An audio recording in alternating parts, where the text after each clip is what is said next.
कृपया हमारे चैनल को ज़रूर सब्सक्राइब करें और इस कहानी को अंत तक सुनें। हर हर महादेव दोस्तों, सावन के इस पवित्र महीने में मैं आपको श्री शिव महापुराण के महात्म्य का दूसरा अध्याय सुनाने जा रही हूँ। ये अध्याय शिव पुराण के श्रवण से देवराज को शिवलोक की प्राप्ति कैसे हुई के बारे में पूर्ण रूप से जानकारी देता है। आइए सुनते हैं शिव पुराण महात्म्य का दूसरा अध्याय। इन वीडियोस में हम आपको शिव महापुराण संपूर्ण सुनाने जा रहे हैं। हमारी वीडियोस को अंत तक ज़रूर देखें और कमेंट में हर हर महादेव, ओम नमः शिवाय ज़रूर लिखें। भगवान शिव की आप सभी पर कृपा हमेशा बनी रहे। भगवान शिव हमेशा आप लोगों के साथ रहें। भगवान शिव आपको ऐश्वर्य, मोक्ष, सब चीज़ों की प्राप्ति कराएं। तो आइए भगवान शिव को अपने हृदय में बसाते हुए शिव पुराण के महात्म्य के दूसरे अध्याय का श्रवण करते हैं। शौनक जी बोले, हे महाभाग सूत जी, आप धन्य हैं, परमार्थ तत्व के ज्ञाता हैं। आपने कृपा करके हम लोगों को यह बड़ी अद्भुत एवं दिव्य कथा सुनाई है। हमने यह पापनाशनी, मन को पवित्र करने वाली और भगवान शिव को प्रसन्न करने वाली अद्भुत कथा सुनी। भूतल पर इस कथा के समान कल्याण का सर्वश्रेष्ठ साधन दूसरा कोई नहीं है। यह बात हमने आज आपकी कृपा से निश्चय पूर्वक समझ ली। हे सूत जी, कलयुग में इस कथा के द्वारा कौन कौन से पापी शुद्ध होते हैं, उन्हें कृपा पूर्वक बताइए और इस जगत को कृतार्थ कीजिए। सूत जी बोले, हे मुनि, जो मनुष्य पापी, दुराचारी, खल तथा काम क्रोध आदि में निरंतर डूबे रहने वाले हैं, वे भी इस पुराण से अवश्य शुद्ध हो जाते हैं। यह कथा वास्तव में उत्तम ज्ञान यज्ञ है। ये कथा सदा सांसारिक भोग और मोक्ष को देने वाली है, सभी पापों को नष्ट करने वाली है और भगवान शिव को प्रसन्न करने वाली है। जो अत्यंत लालची, सत्यविहीन, अपने माता पिता से द्वेष करने वाले, पाखंडी तथा हिंसक प्रवृत्ति वाले हैं, वे भी इस ज्ञान यज्ञ से शुद्ध हो जाते हैं। अपने वर्ण आश्रम धर्म का पालन न करने वाले और ईर्ष्याग्रस्त लोगों को भी कलिकाल में इस ज्ञान यज्ञ के द्वारा पवित्र हो जाते हैं। जो लोग छल कपट करने वाले, क्रूर स्वभाव वाले और अत्यंत निर्दयी हैं, कलयुग में वे भी इस ज्ञान यज्ञ से शुद्ध हो जाते हैं। ब्राह्मण के धन से पलने वाले तथा निरंतर व्यभिचारण पर्यायण करने वाले, वे भी जो लोग हैं, वे इस ज्ञान यज्ञ से इस कलिकाल में भी पवित्र हो जाते हैं। जो मनुष्य सदा पाप कर्मों में लिप्त रहते हैं, शठ हैं और अत्यंत दूषित विचार वाले हैं, वे कलयुग में भी इस ज्ञान यज्ञ से निर्मल हो जाते हैं। दुष्चरित्र, दुर्बुद्धि, उद्गिन चित्त वाले और देवताओं के द्रव्य का उपभोग करने वाले पापी जन भी कलिकाल में इस ज्ञान यज्ञ से पवित्र हो जाते हैं। इस पुराण के श्रवण का पुण्य बड़े बड़े पापों को नष्ट करता है, संसारिक भोग तथा मोक्ष प्रदान करता है और भगवान शंकर को प्रसन्न करता है। इस संबंध में मुनिगण इस प्राचीन इतिहास का उदाहरण दिया करते हैं, जिसके श्रवण मात्र से पापों का पूर्णतया नाश हो जाता है।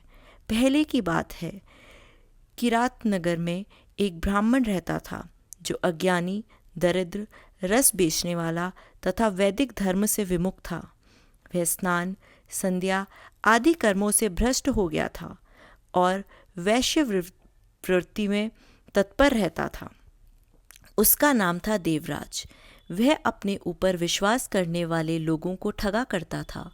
उसने ब्राह्मणों, क्षत्रियों, वैश्यों, शूद्रों तथा दूसरों को भी अनेक बहानों से मारकर उनका धन हड़प लिया था। बाद में उसने अधर्म से बहुत सारा धन अर्जित कर लिया, परंतु उस पापी का थोड़ा सा भी धन कभी धर्म के काम में नहीं लगा। एक दिन वह ब्राह्मण एक तालाब पर नहाने गया। वहाँ शोभावती नाम की एक वेश्या को देखकर वह अत्यंत मोहित हो गया। वह सुंदरी भी उस धनी ब्राह्मण को अपने वशीभूत हुआ जानकर प्रसन्न हुई। आपस में वार्तालाप से उनमें प्रीति उत्पन्न हो गई। उस ब्राह्मण ने उस वेश्या को अपनी पत्नी बनाया तथा उस वेश्या ने उसे पति बनाना स्वीकार कर लिया। इस प्रकार कामवश होकर वे दोनों बहुत समय तक विहार करते रहे। बैठने, सोने, खाने पीने तथा क्रीड़ा में वे दोनों निरंतर पति पत्नी की तरह व्यवहार करने लगे। अपने माता पिता तथा पत्नी के बराबर बार बार रोकने पर भी पाप कृत्य में संलग्न वह ब्राह्मण उनकी बात नहीं मानता था। एक दिन रात्रि में उस दुष्ट ने ईर्ष्यावश अपने सोए हुए माता पिता और पत्नी को मार डाला और उनका सारा धन हड़ लिया।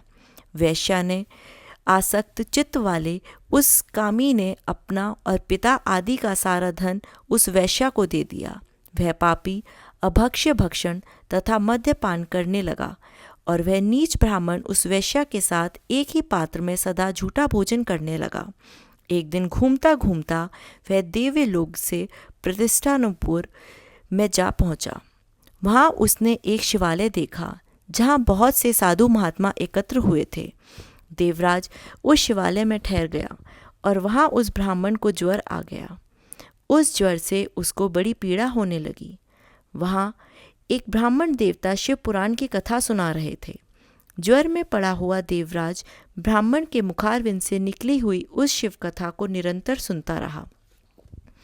एक मास के बाद वह ज्वर से अत्यंत पीड़ित होकर चल बसा। यमराज के दूत आए और उसे पाशों से बांधकर बलपूर्वक यमपुरी में ले गए। इतने में ही शिवलोक से भगवान शिव के पार्षदगण आ गए। उनके गौर अंग कपूर के समान उज्ज्वल थे। हाथ त्रिशूल से सुशोभित हो रहे थे।